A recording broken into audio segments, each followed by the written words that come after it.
Welcome in, guys. Let's do this thing. We got a little bit of a debate coming up.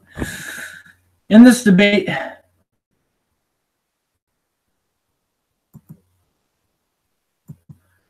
this debate's going to be fun, in my opinion.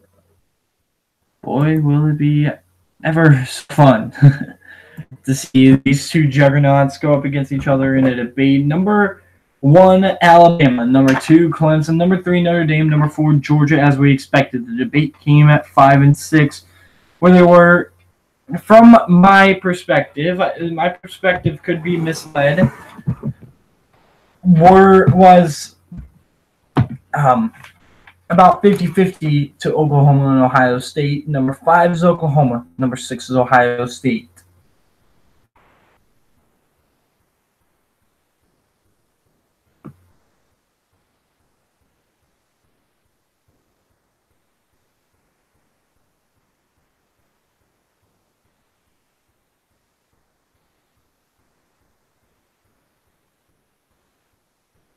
Give me just a second, and I will be...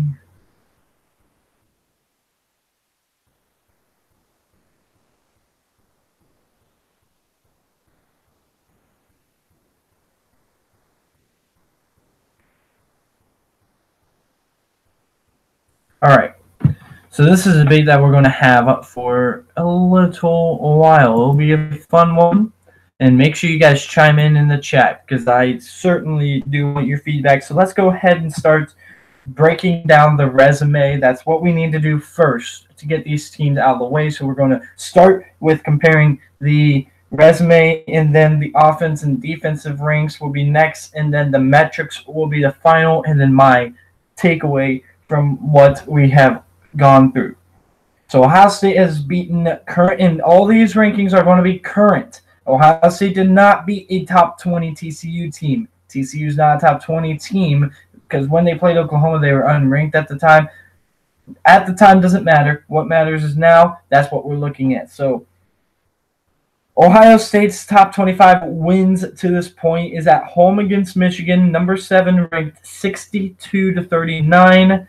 Of course, Michigan, again, I'll break down these matchups a little more than just on paper. But Michigan, of course, coming into the game was by very many metrics the number 1 defense, and not allowing it more than 24 points all year, and getting 62 hung on them by the Buckeyes. In Ohio State going into Happy Valley, number 12 in the country right now, and winning in a comeback fashion for the second year in a row, 27-26. This was really the first time that we've seen Ohio State go through a lot of adversity. TCU was a little bit of adversity with Nick Bosa going down. Ryan Day there with a trailing at halftime against TCU. But this one was probably the most adversity because they were down 12 with, I want to say, I can't remember exactly, but I think it was like 6 minutes left. And Ohio State ended up winning that one. Oklahoma's top 25 wins are at both on the road. Very impressive. At number 16, West Virginia, 59-56. 2 touchdowns off of West Virginia turnovers. We'll move on to the next one because that's really the only takeaway. The defenses couldn't stop each other than that, really. Or the other offense other than that, really. At number 25, Iowa State, in what was the lowest scoring game that they had in conference, 37-27. That game, of course, was not too pretty on the defensive side, but it was a little bit better than what we've come accustomed to in the last month, as it seemed like their tackling was just awful in that game. Hakeem Butler could not be tackled. So that's the interesting part about that game, but Kyler Murray was able to make in big moments. The losses for these respective teams is Purdue, unranked Purdue, sitting at 6-6, 49-20. A blowout loss, definitely a huge consideration when you're evaluating any resume, is how you lost. But it's not the determining factor. I'll get back to that in a second. And then number 14, Texas, in a neutral site in Dallas in the Cotton Bowl, the stadium that Doak built. 48-45 on a walk-off field goal. Not really walk-off, but there's 8 seconds left, so pretty much walk-off by Cameron Dicker the kicker, for Texas. Some other notable games. Maryland so let's just run down, and I have them side to side so we can compare games. They're not supposed to compare each other per se, except for one. I got 4 games here that are games in which a lot of people are going to point to as not huge resume builders for really either team, but possibly shots that could be taken at these teams based off of the wins that they had, and then common opponent is going to be the last one. So at Maryland, Ohio State won 52-51 in overtime following a 2-point conversion failure by the Terrapins. Army was another overtime game, and I try to match these up in comparison, just so you say, but I'm not trying to make direct comparisons to the two. I'm not saying that Army and Maryland are like opponents. I'm talking about similar style games. Both these games are the only overtime games that these teams have played this year. Some Army 28-21 in the lowest scoring game that Oklahoma had because Army was able to control the ball. And a note that I was going to make, that it's kind of coincidental with these first matchups. Both offenses had their way. Army may have put up 21 points, but they held the ball for something like 45 minutes against Oklahoma. So they had their way. And Maryland rushed for over. Anthony McFarland ran for 298 yards on his own 14 yards carry. Both offenses had their way. They did exactly what they wanted to do to the defense. That's just start there. This is kind of one of my more underwhelming teams. State's win for Oklahoma 47-46. This is similar in a way to the Maryland game. I compared Army and Maryland because they both went overtime, but if you wanted to compare how the game ended, this is a perfect comparison because Oklahoma State misfired on a 2-point conversion. Maryland misfired on a 2-point conversion. Both would have won the game late, and that ball game would have derailed the playoff hopes for both these teams if that would have happened. And also, Maryland 5-7, Oklahoma State's 6-6. An interesting tidbit to see how much, because one game is within the margin of error here, to show how close these teams are. Oklahoma State beat Texas by 3. Maryland beat Texas by 5. Both at home, even though technically Maryland wasn't at home, it was at home. Minnesota at home for Ohio State won 30-14. I was at that ball game, and I think it was the last ball game I was at for Ohio State, and it was very underwhelming to watch. The offense really started going through their woes. That's when I decided Purdue to beat Ohio State. Did not expect the fashion in which Purdue beat Ohio State, but that game really opened my eyes to a lot of problems that Ohio State had that previously I wouldn't have said. So those of you saying that Ohio State struggled all season, it really started at the Minnesota game, just so you know.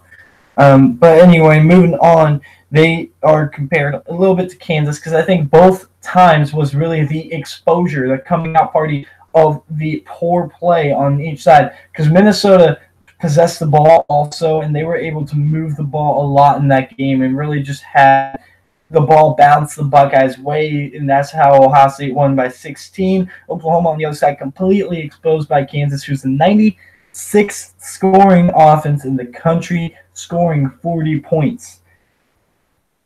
Oregon State and Texas Tech, I compare, even though Texas Tech was on the road, just like Oregon State was at home. Even though Oregon State wasn't a close game like Texas Tech, Oregon State and Texas Tech aren't like opponents, but both of them tremendously underwhelming. No one really expected that. I expected Texas Tech to cover the spread, but the spread was something like 20 points.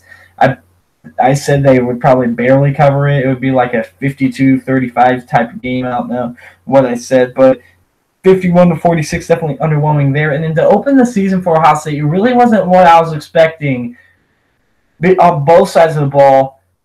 Because, yeah, Oklahoma, after throwing, by the way, 2 picks early, King Kyler Murray throwing 2 picks. And again, if you guys are here, I want to hear from you as you are listening here.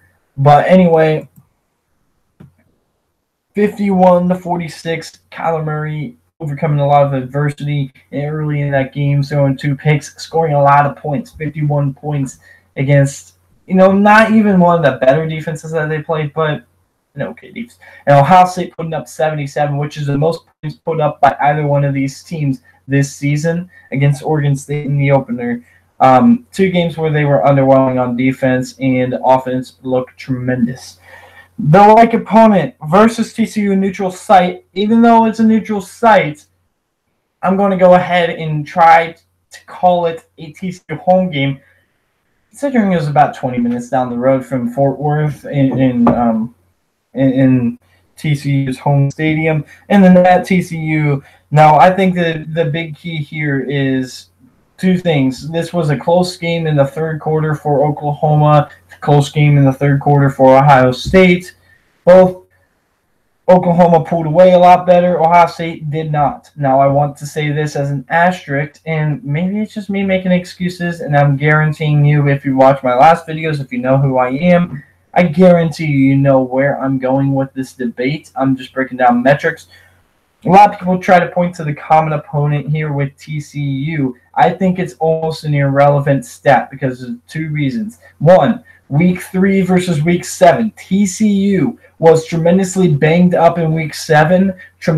Had a lot of injuries in Week 7. Had a virtually none, almost none, against Ohio State. They started to happen during the Ohio State game, but against Ohio State, virtually none. Week 3 of the season versus Week 7. Number 2, we tend to forget that Urban Meyer was not the head coach against TCU. So part of that, Ohio State could have hung 50 on TCU like Oklahoma did, had a similar score to what Oklahoma did pretty much on the road, as I said. Part of that has to do with Ohio State, and I watched that game, they could have easily scored more. That was Ohio State trying to get out of there with a win. I believe the last score was with about 12.5 minutes left. I looked at the box score earlier in debates. 12.5 minutes left, and Ohio State kind of grinded the clock, used J.K. Dobbins and Mike Weber to get out of that ball game so they can look ahead to Tulane in Penn State when they can get their coach back, head coach Urban Meyer, who wasn't, as I said, at the game. So there are 2 huge differences in this game that I think really negate the common opponent argument. And I don't know if that's going to be an argument in the committee room. I've heard that argument, though, by a couple of Sooner supporters in this situation. I'm not going to say they're fans, even though they are. Just supporters. I'm an Ohio State fan, so a lot of people are going to call me biased, so I'm going to go ahead and give you perspective here. So I'm not going to shy away from my fandom. You can call me biased all you want. I feel as if I'm making a lot of good points in my argument. So here's what I take from these resumes. I feel like Oklahoma has, and we'll talk about this in a little bit, but I feel like Oklahoma has allowed way too many points this season because out of the games I highlighted, there were 5 games highlighted here, include, or sorry, 1, 2, 3, 4, 5, 6, 7, 8 for each team. 8 out of 12. So that's a pretty good sample size. That's about that is exactly 2/3 of these guys' full schedule here that I'm putting as resume points. The thing that catches my eye here is how 4 of the 8, half of them are, and this doesn't include the overtime game against Army. It does include the loss to Texas. Half of them, Oklahoma, has allowed 40 points, and Ohio State has done that in 2 of these games against Purdue and Maryland. Of course, those are the only 2, though, on Ohio State's schedule. When I did leave off one in which Oklahoma did allow 40, I believe. 1, 2, 3. Oh, never mind. No, it was all 5 that they allowed 40 because you had the top 25 win in the top 25 win, the Texas win, and the 3 you were criticized for or could be used in the debate. So that's a little bit of a problem to me. But for Ohio State, I think the struggle to pull away from these average teams, it kind of hurts them a lot. I'm trying to stay consistent here. Penn State is a 9-3 football team, and Ohio State had ample opportunity really to not even just take the lead, because they took the lead late, of course. And granted, as I'm saying this was a different Penn State team when Ohio State played them than they were when they played Michigan State in Michigan, when Michigan beat them by 35 points. Because if it was all about common opponents, number one, we would have looked at Ohio State, Michigan, and people did. Ohio State and Michigan, who's their common opponents? Well, they have many different common opponents, but a lot of the scores were comparable other than one outlier, Penn State. Ohio State beat Penn State by 1. Michigan beat Penn State by 35. But guess what happened in that football game? Ohio State dominated, showed they were completely and utterly the better team against Michigan. So there's a lot of iffy things about taking common opponents. There's not really a trend there with Oklahoma and Ohio State in common opponents. And that's why it's a messy argument, because you're getting into matchups, the X's and O's of football, the situations for each team at the time, and it's just a murky situation. So I tried to avoid common opponents. I did that.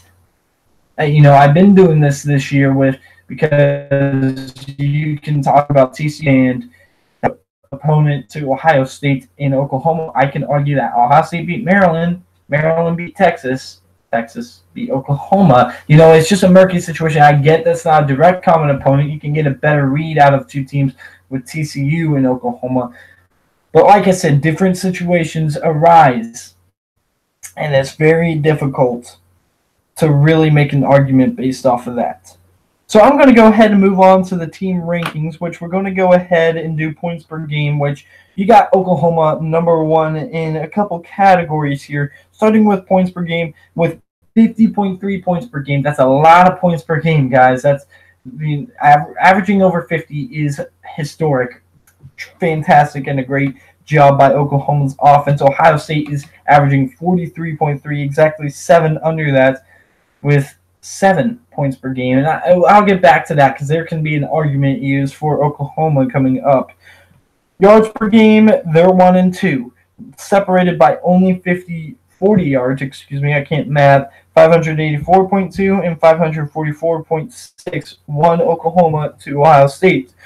Rushing yards, and this is again another argument that I see that is very prevalent, which is a result of a lot of games in the middle of Ohio State season where they tried to throw the ball a ton, starting after the Penn State game. So starting with Indiana, Minnesota, Purdue, Nebraska. Nebraska, they established a run again, and they haven't had anything less than a 100-yard rusher. I believe they had a 100-yard rusher against Michigan. Paris Campbell was technically a pass. But anyway, moving on, it really was a gap in the Ohio State season that affected their rush yards per game, but nonetheless, they are 182.1 yards rushing per game, which is only 52nd in the country, versus Oklahoma, who's 9th in the country with 264.8, almost or over 80 yards higher than the Buckeyes. But passing yards, Ohio State somewhat makes up for it. It's not completely negated, of course, because these guys are separated.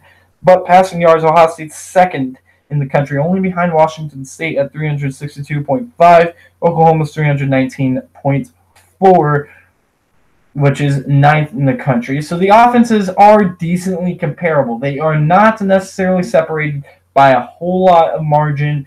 All these rankings are pretty close to each other. I will say giveaways that Oklahoma has the advantage, as they are tied 15th with 1 per game. Ohio State with 1.2 per game, and we'll get to turnover margin here in a bit. The defensive ranks, though, points per game, and I think this is maybe the biggest stat, and I like looking at points. How many points do you score? How many points do you give up? Because at the end of the day, that's what gets on the scoreboard. It might be a close game on paper, but doesn't mean it's a close game on the scoreboard. So we got Ohio State 25.8 points per game allowed, which is 52nd. That does not sound good, but Oklahoma is a lot worse. And this is actually coincidentally a touchdown less. Now, a lot of people are going to try to use the argument that, well, Ohio State's averaging a touchdown less than Oklahoma, but Oklahoma's giving up a touchdown more. When you're talking about defense, you should, to be comparable to a team exactly, if you're averaging a touchdown difference between two teams, that difference theoretically, if they are even teams on both sides of the ball, should probably be cut in half on defense because you're going to be allowing less points on defense. So when you allow 32.8 points per game and Ohio State's allowing 25.8, that's a lot more of a significant margin than you think, because that means Ohio State's winning games by a lot more with better play on the defensive side of the ball and offensive play that is marginal, or at least not marginal, but the wrong choice of words, is reliable. Oklahoma's is more than reliable on the offense. Defense is not reliable, 93rd in points per game. Rush yards allowed, and I think this is pretty interesting to see. Both these teams are very comparable in rush defense. It's 161.9 yards per game for Ohio State, 162.4 by Oklahoma. Tied 59th is Oklahoma and 58th, so one spot ahead of the Sooners is Ohio State. This one's a little more interesting to me because of how close they are to rush yards, and since they are about 40 difference in points per game, there's got to be a gap somewhere coming along. So I'll save that because we got total yards per game. Ohio State 62nd in the country. Again, not good, but it's a lot better than Oklahoma's 102nd. Oklahoma is allowing 449 yards per game exactly, and Ohio State's allowing 399.5 yards per game, which means the pass yards have to be rather drastically different if, they're almost dead even in rush yards, but the yards per game overall is at exactly 40 spots difference. Well, yeah, it makes sense here because Ohio State is 74th in pass defense with 237.6 yards allowed out of 130 teams. Someone's in the bottom four here, not in the top four, the bottom four. Oklahoma allowing 286.6 yards, pass yards per game. That is a tremendously crazy stat for a top four team. There's a lot of different things when you're comparing these two teams that we've never seen before. And if Georgia loses to Alabama, and you're going to have a one-loss champ out of both the Big 12 and the Big 10, you'll get a lot of firsts.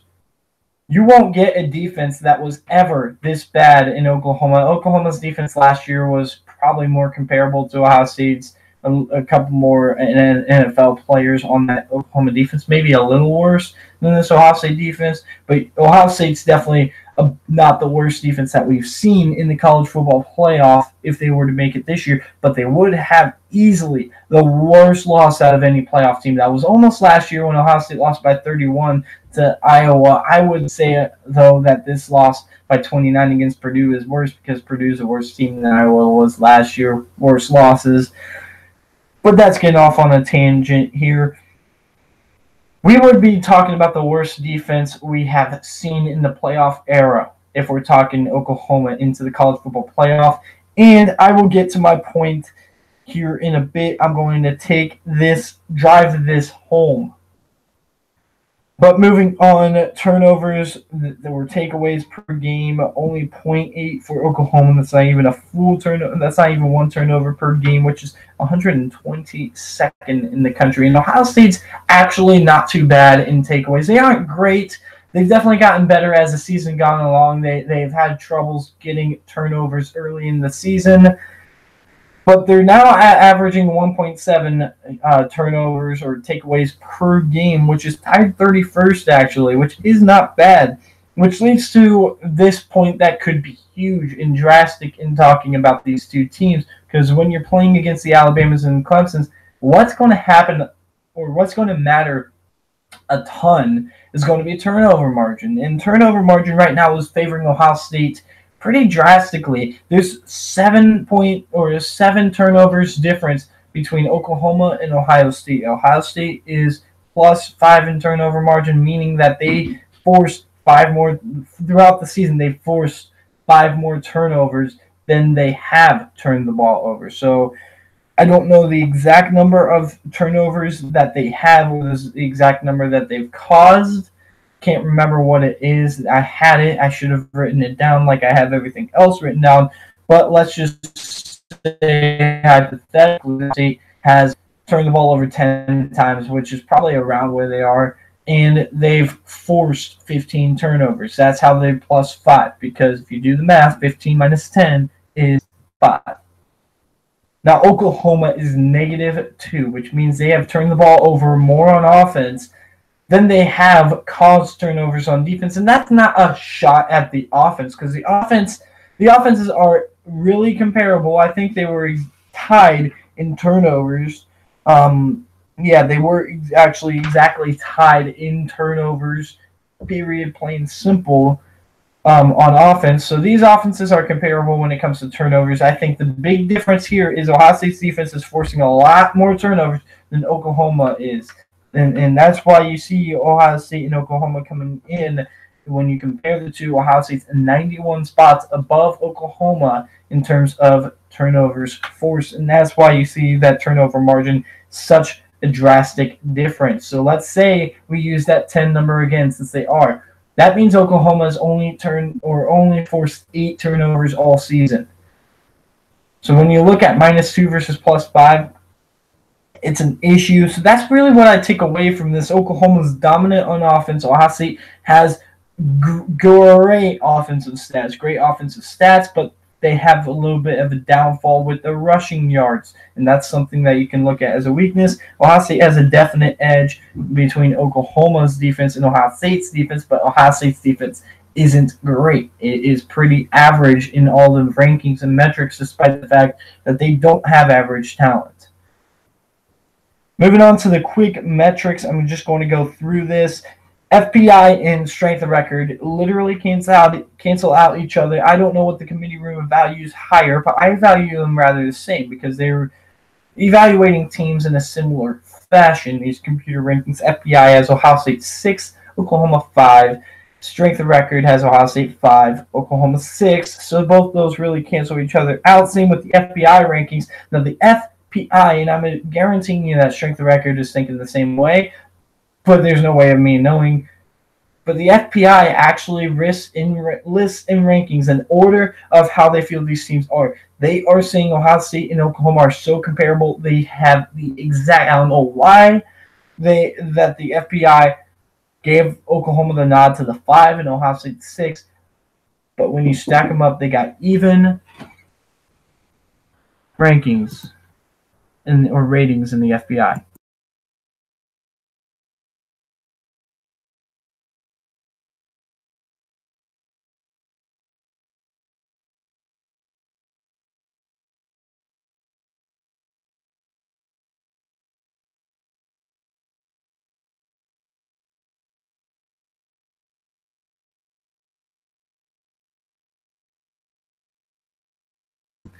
Okay. Just had to attend to some personal matters. Anyway, back to what I was talking about. Ohio State and Oklahoma are completely even in FPI ratings. That's rankings. That's how close these two teams are.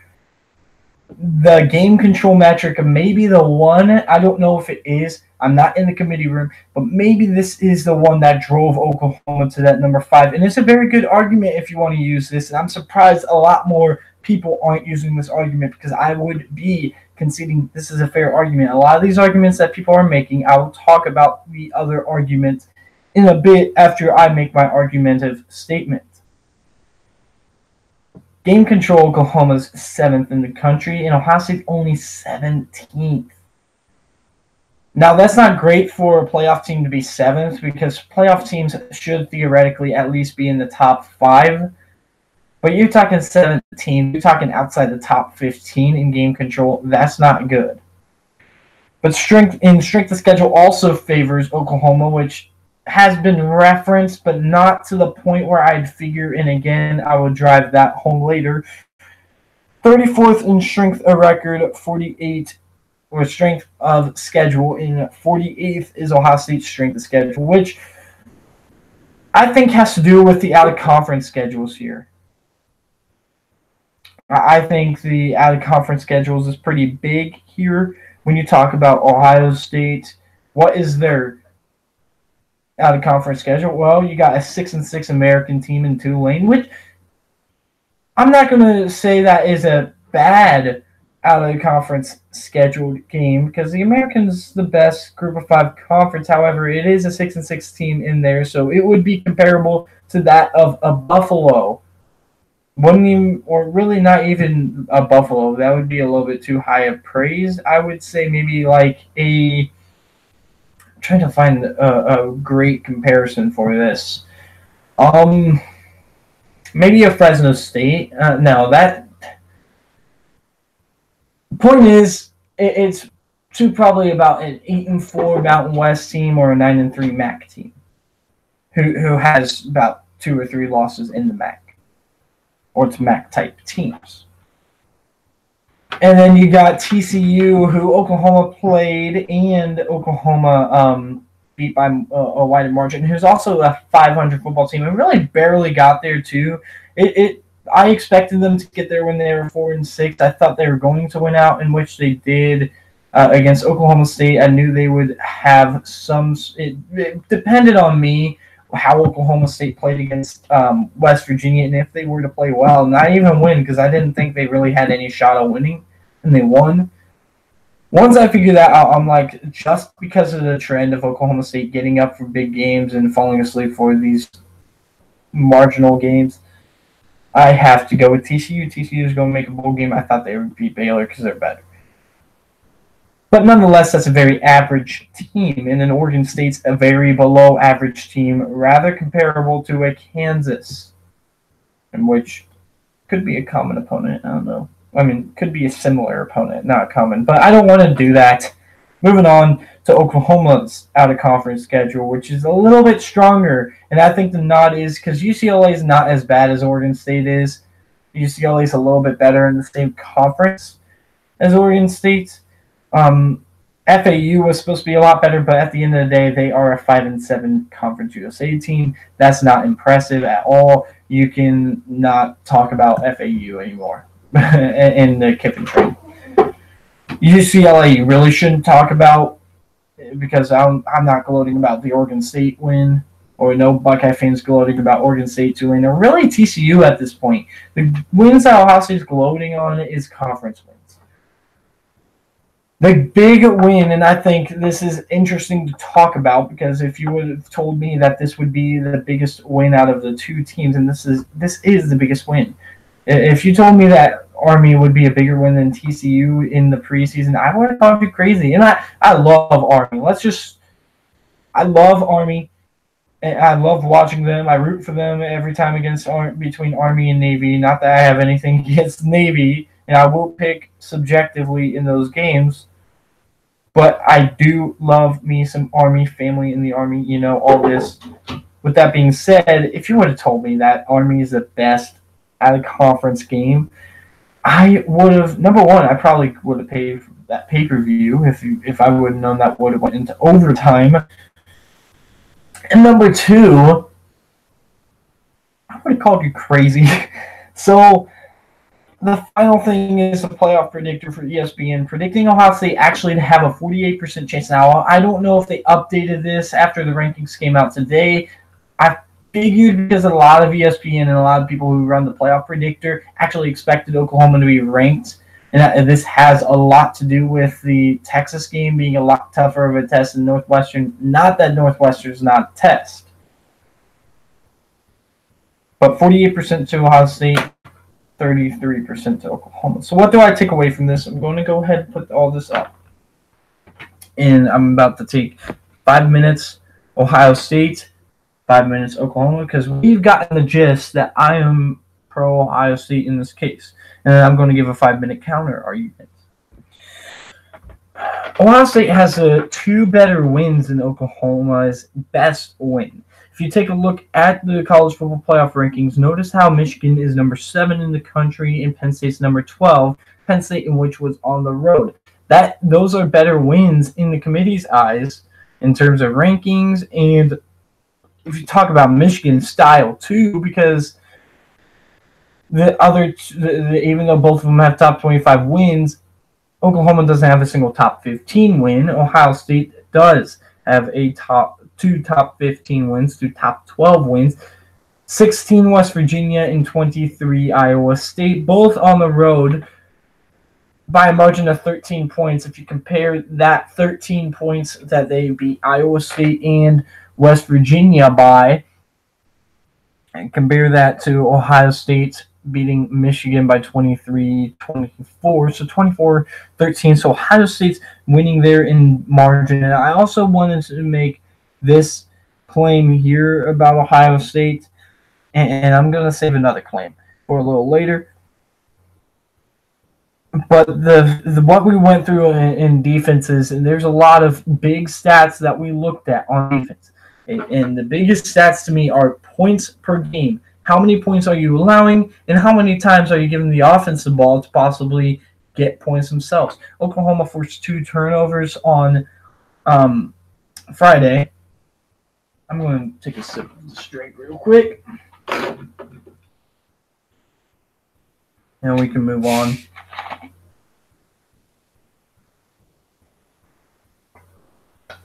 All right. Anyway, and I'm not going to keep guys too much longer. I've been rambling on for about 40 minutes.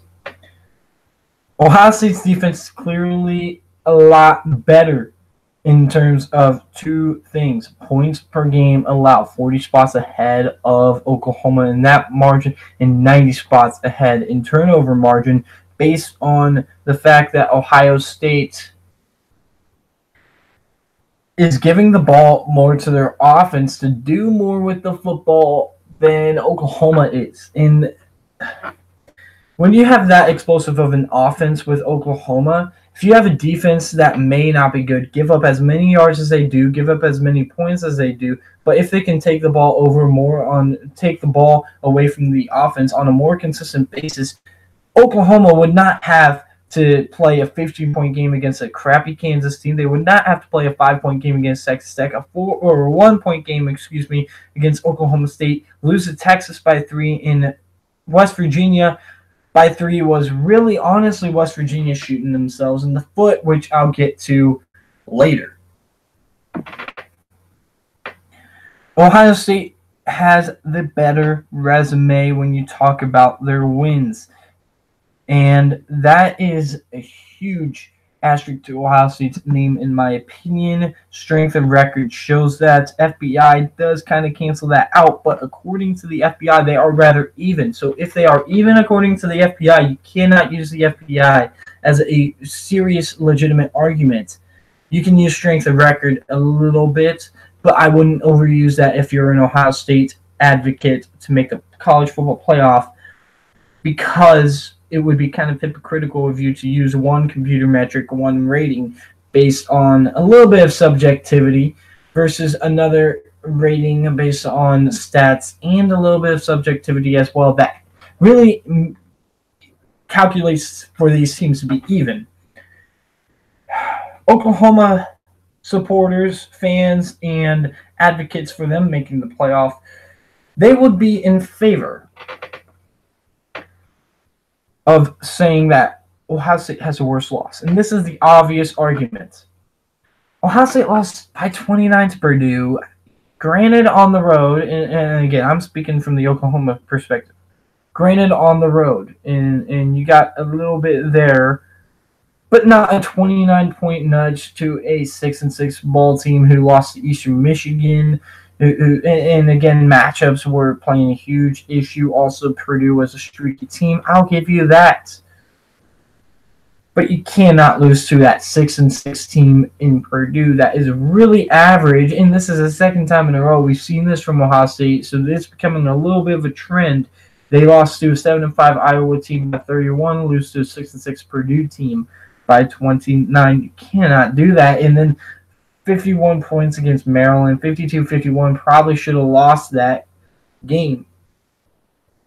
And that team's not bowl eligible that you're talking about there. You couldn't really score against Michigan State, and you couldn't seem to pull away against Minnesota. Struggled with Indiana in the first half. Nebraska is a 4-8 team right now, in Ohio State beat them by 5 points. It's not impressive what Ohio State's doing at all. And you look at the offenses, the rush yards is a big problem. Not necessarily a big problem for Ohio State in terms of they can't have offensive success, but a problem in which they can't keep a defense like Alabama and like Clemson honest, like Oklahoma can, because Oklahoma is 9th in both categories in rush yards and pass yards. And that's why Oklahoma is going to get a lot of love. They are the most balanced team on offense in the entire country. Ohio State's not really anywhere close to that. They're good in the run game. They got running backs, they got dudes, but they don't have the offensive line to really that has the physicality to really keep the defense honest. And there becomes a point where Ohio State's going to want to overdo it with passing the ball like they did against Purdue. Come predictable, and you can't finish drives. You can't finish in the red zone, number one. You cannot consistently move the ball on a great defense like Alabama, Clemson, and Notre Dame, and you will have a lot of issues on defense as well. So it's not like it will be pretty for Ohio State. Give me the better offense. Now the response to that, back to the Ohio State perspective. We've seen Ohio State in big games. They have each of these teams, and we've seen Oklahoma in big games. And that's what we're going to be talking about when we're talking about keeping teams honest. We've seen Ohio State against great defenses too. And let me just start by saying this, and I can't remember, but I'm pretty sure Penn State was top 20 as well in yards allowed per game, which all three of these opponents for Ohio State are. But just compare the three biggest games that you got to get up for if you're these two teams. Let's start with number one for each. Texas is number one for Oklahoma, hands down. No way in hell you are not showing up to Texas. For Ohio State, it is Michigan. Now, what happened in these games? One's a neutral site, I'll give you that. It's a lot harder to play neutral site than play at home. Ohio State won by 23, hanging 62 on the number one defense. Texas beat Oklahoma by scoring 48 points, allowing 45, yes, but scoring 48 points, exposing the weakness of Oklahoma. So here's Ohio State rising to the occasion in one game. Oklahoma not really able to make stops on defense. Number two. The number two games, I would argue, are Penn State, despite the fact that Michigan State, as of late, it's probably Penn State the last 3 years. But when you talk about the last 5 years, 5 to 10 years, it's Michigan State. Second biggest rival, and definitely the second game that you get up for is Ohio State, and the second game for Oklahoma, despite the fact that you got Bedlam. That was an average football team. You had a really good football team on the road, West Virginia. That's the second game you get up for. One hand, Ohio State came back. It was not pretty, to say the least, but defense made plays when they needed to, despite the fact that Trace McSorley ran all over them, and Juwan Johnson was catching spectacular catches all over their secondary. Ohio State's defense made a couple stops when they really needed it. And that's key. That's what championship teams do. And then to have players that really you don't expect to step up, i.e. Benjamin Victor, the guy who made that catch, and the way he stepped up, it wasn't necessarily that he made a big touchdown catch, it's the way he did it, throw over the middle, making a spectacular leaping catch and weaving through the defense, not being the fastest guy in the world. And then capping it off with a great drive, a lot of fantastic adjustments on the offensive side for Ryan Day and Ohio State staff when they had nothing going on the offensive side before halftime, was able to make it close right before the half. You take Oklahoma, West Virginia, And again, I know I'm discrediting 59 points here because they still had a tremendous offensive game. But when you talk about allowing over 700 yards, you need some lucky breaks to win that ball game. And they got it because there were 2 unforced errors by West Virginia. 2 that, it didn't matter if it was Oklahoma's defense, Kansas, or Ohio State's defense. There would have been the ball on the ground or a turnover. Unforced errors by West Virginia led directly to touchdowns in which I could have walked in, and I made that point yesterday. So West Virginia, 2 unforced errors, and they still only lost by 3. So what Oklahoma won by 3 against, and Ohio State winning in spectacular fashion. A lot of people may argue that, if one for 4th and 5. Well, gee, if it wasn't for West Virginia shooting themselves in the foot, not once, but twice in that game with unforced errors, we are looking at West Virginia winning. So how about that for a little bit of a feather in the cap? And the final game that you get up for each teams are the rivalry games against these teams who are average. Michigan State turned out to be a lot more average than we thought. Oklahoma State a little more average than we thought, but still a lot that we expect them to be a lot closer to this 500 mark. 7-5 Michigan State on the road, 6-6 Oklahoma State at home. And you notice a common trend here with these top 3 games. Lost by 3, win by 3, win by 1. Hold on. Wait, what the heck? Those are all close games, all within 3 points. 1, 2, and 1 in your 3 biggest games. Oh, but Ohio State's 3-0, and they won by more than 20 in 2 of those 3 games. And 1 was on the road, too. 1 was on the road for Oklahoma, 1 was neutral site, and 1 was at home. I don't know, it just seems a little bit weird that Ohio State was able to win by 20 in their 3rd biggest game of the year. Oklahoma was able to scratch up a win by 1 point against a rival, too, that is probably the equivalent to the rivalry of Ohio State-Michigan State, to be honest with you. The game that you get up most for is Ohio State. Michigan State would be 3rd on that ranking. Oklahoma State. So in big games, let's look at it. And I just made a point. And especially, let's talk a little bit more about Michigan State real quick. Michigan State was the #1 rush defense, and they might still be. I did not check on this. I should have. Michigan State might be the best run defense in the country. And Ohio State was able to run against Mike Weber specifically ran for over 100 yards in that ball game, 100 in the second half, all alone to seal that victory, which special teams showed up big. And notice the difference here. Ohio State allowed 6, 26, and 39. They were able to win with offense against Michigan, and that was a really good defense, despite the fact that defense did play very good. Special teams did play very good. Special teams is what won it against Michigan State, and defense really was the one that pulled it out in the clutch, because if you really think about it, Ohio State stopped Penn State 3 times in a row when Penn State had a chance to seal up the game and win the game at the end. And Ohio State's defense stood up, stopped them 3 times in a row. So the defense won a game, offense won a game, special teams won a game. All 3 phases won a game for Ohio State. You can't say the same thing about Oklahoma. Defense did not win a single game. Defense was on the field when they won against Oklahoma State. And you can say defense won against West Virginia. They really didn't. Allowing 700 yards and having 2 unforced errors fall into your lap, that's your offense really being able to bail you out in the end, where Kyler Murray has the ball last on a 4th and 5, and you know if they don't get it, West Virginia is driving down, scoring to win the game.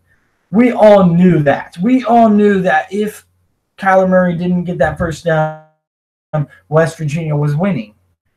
Everyone watching it was thinking that. You know why? Because Oklahoma can only win on offense, and that's what they did. And they won on offense against Oklahoma State. They were able to score when they had the ball second. Chuba Hubbard was another unforced error, mind you, when he fumbled the football. And it was an unforced error when Taylor Cornelius misfired to a wide-open Tylan Wallace. It was a bad play call in the first place to send one wide receiver out on the route, and it still worked. Maryland ran a pick play against Ohio State if we're comparing these two. Maryland ran a pick play. It was ended perfectly. It was the slip from the guy who picked that caught Ohio State off guard. And even then, you had Tough Borland in the face of Tyrell Pigrome. I said that name wrong because Pigrome. Anyway, and you had Brandon White, where if the ball was thrown accurately, there really was no guarantee that we would catch it because Brandon White could jar it loose. Yes, it was probably going to be caught. But is it guaranteed? No. If that was thrown accurately to Tylan Wallace, it is guaranteed 99.9% sure that is going in the hands of Tylan Wallace. You can't say the same thing about the Maryland play. Ohio State won in 3 different facets of the game there. Oklahoma has not won a single game defensively or special teams, period. In fact, they've lost some games because of defense and special teams, or at least came close to losing because of defense and special teams. Really, that game that they lost to against Texas, it was the better defense who won, and it was a better special teams unit that won, and the offense for Texas was able to do enough. That's going to happen when you go up against Alabama in the first round of the college football playoff, because we're talking about if Georgia gets knocked out here, and this is the last point I'm going to make. When you're talking about Alabama versus Oklahoma, you don't think that Alabama's wide receivers, Tua Tagovailoa, in that running back core can go toe-to-toe with that offense in Oklahoma? I would beg that they wouldn't. You know why? Because I think they would pass them, and that's just because of the defenses that they're going up against. Think about it. Alabama has Isaiah Buggs, Quinnen Williams, and guess who's back too? Terrell Lewis is back. Now you got a linebacker with a lot of experience to add on to the talented Dylan Moses in a secondary led by Deontay Thompson that despite the fact that they aren't as quick, talented as they have been in years past, or not as experienced too, in the look at Patrick Surtain, who's a freshman, there's a little bit of lacking in that secondary. These guys can still hit hard. They can shake up these wide receivers, and they can stick with the wide receivers too. They're not as good as they have been in years past in the secondary, but they're still really freaking good. Versus Oklahoma, who allows, what was it? I believe it was, I got it right here. They allow 32 points per game. What do you think you're going to do against Alabama? When you talk about Ohio State, we've seen Ohio State go up against a top-notch defense. Whether you agree that they are the top defense or not in Michigan, they are still top tier in terms of talent. You had to go up against guys like Devin Bush. I can't talk. Devin Bush, David Long, Metellus, all these guys. Kennel. Wait, Kennel's gone, I think. Sorry. Winovich, Rashawn Gary. You had to go up against all the NFL guys. Oklahoma has not done that. And Ohio State put up 62 on all these NFL guys, all these pro guys. So at least you've seen Ohio State do it against a great defense before. You haven't seen it with Oklahoma. Who's the best defense they played? Texas? West Virginia? Come on. Really, it's pathetic watching those defenses. Or at least in comparison to Michigan. Or even Michigan State. Penn State even is maybe comparable to West Virginia. If not, they are definitely better when it comes to the defensive side of the football. And you've seen Ohio State be able to stop people, too, when they need to. They held Michigan State to 6 points, which isn't a good – they can't score. So I'm not going to give a whole lot of credit there. They are no Alabama. When Penn State was fully healthy, though, held them to 26. I'm not saying Ohio State would win against Alabama because I think they would lose, and I think they would probably allow 40 to 50 points, somewhere along those lines. But I think it would be a much better game than see Oklahoma. You know why? Because I cannot think that Oklahoma will allow less than 70 against all those athletes in space in Alabama. How Alabama, and that's what, at the end of the day, what we are going to do is compare these two teams, who's going to give Alabama a better test, Oklahoma or Ohio State? It's got to be Ohio State. They got great running backs who could probably start in 90% of colleges around the country. A receiving core that has no particular star. You can maybe say Paris Campbell, but no real particular star experience, and a lot of talented young guys as well, i.e.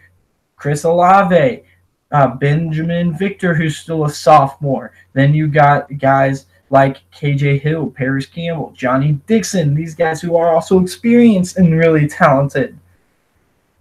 Versus Oklahoma, who, with all due respect, and they got a lot of weapons, they don't have really any weapons that compare to those 5 names I said at Ohio State, or like Waddle. Let's talk about Alabama. Waddle, Smith, Judy. It's on the tip of my tongue. I don't know why. Okay, you had Waddle, Devontae Smith, Henry Ruggs. That's the one. Those 4 receivers you cannot compare Oklahoma to in depth, because they got CeeDee Lamb, Marquise Brown, which are 2 tremendous Hollywood, 2 tremendous wide receivers. I'm sorry, they are just not as talented as those guys. That'll be all for me. It's been about an hour of ranting and rambling. It's been 55 minutes, actually, just a little bit over. So thank you guys for tuning in. I really appreciate it. And I'll see you later. We are 5 days away from finding out who's in. Interesting.